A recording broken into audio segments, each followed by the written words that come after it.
I'm good to go, Marvin. Okay, perfect. Let me get my screen oriented. Can you see my screen all right? Perfect. Okay, awesome. Well, first off, I'd just like to start by thanking Tropics for having me and talking on the subject today.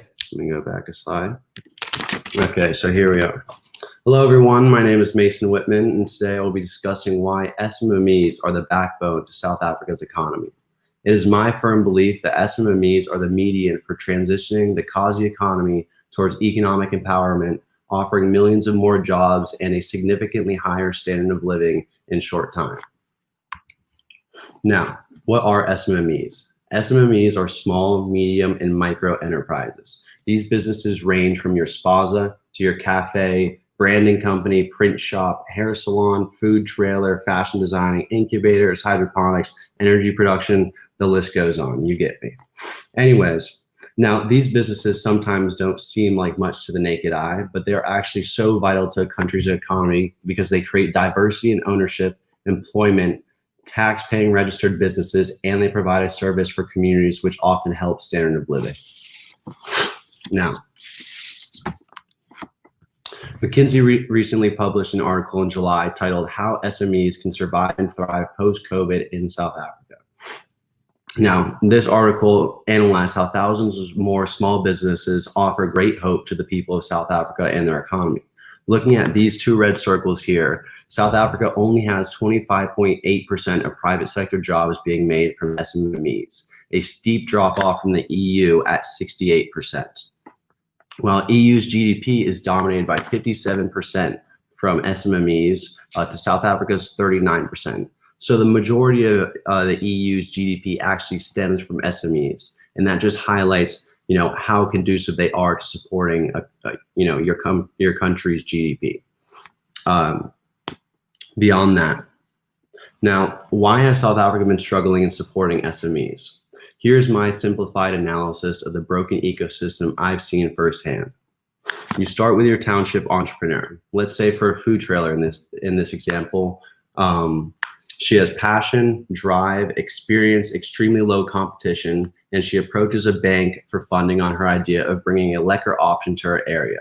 Granted, the best hot food is a McDonald's 30-minute walk away. Unfortunately, the bank will not take up the project because rarely financing non-formal education, uses collateral like housing for default, which often doesn't even work if you're a township entrepreneur, and offers no support in business training, so the default rates are much higher. Now, the banks point the finger at education, saying, if we had more educated entrepreneurs that were experienced, whatnot, then they'd be able to finance more. But education is lacking because public schools are severely under-resourced, expensive to upgrade school facilities and staffing. Now, education points the finger at the government, and the government says, well, what can we really do when we only have 13% of our population paying taxes?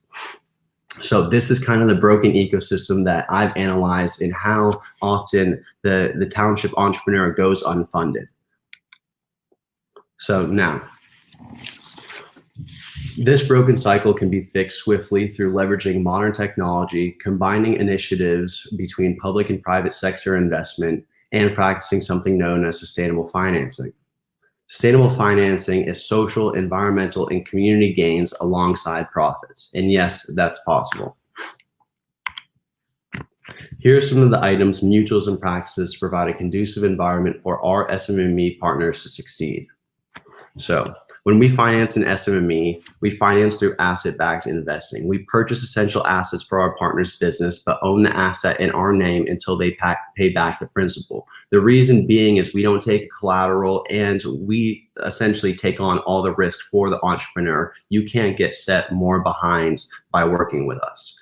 Second, tailored terms. We tailor repayment period, interest rate, and consulting hours per SMME we work with. Hands-on consulting. Ground-up businesses are required hands-on support while we provide it as an option for existing SMMEs that receive financing. Fourth, as I mentioned, no personal collateral. If an SMME defaults, we simply reclaim, resell, repurpose the original asset which we've used. So again, non-discriminatory towards education, and we offer hundreds of hours of educating resources for our partners. The often problem is you can't just give someone money, an entrepreneur money, and not guide them or offer them some type of service and give them some type of judgment. So that's kind of what we provide.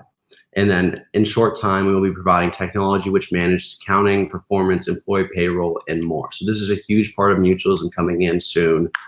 Give it a couple of months and I'll give you more updates. So I want to reiterate, if you're at all interested in chatting about SMEs, then please reach out. If you're an investor looking to diversify across a portfolio of SMEs and assets, please reach out. If you are a government worker with connections to help source funding for SMEs, please reach out. If you want to chat in general, again, please reach out. I want to reiterate how SMEs bring tremendous value to investors, government, and communities. Now, let's build a more inclusive South Africa. Thank you.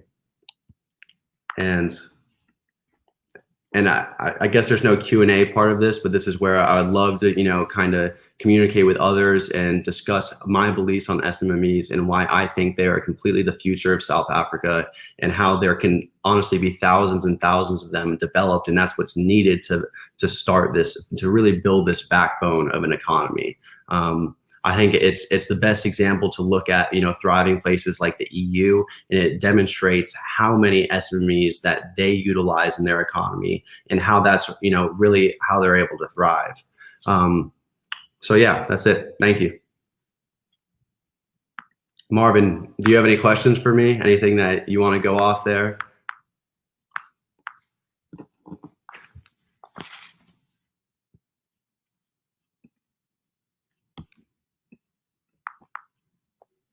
No. Okay. I'll stop the screen share.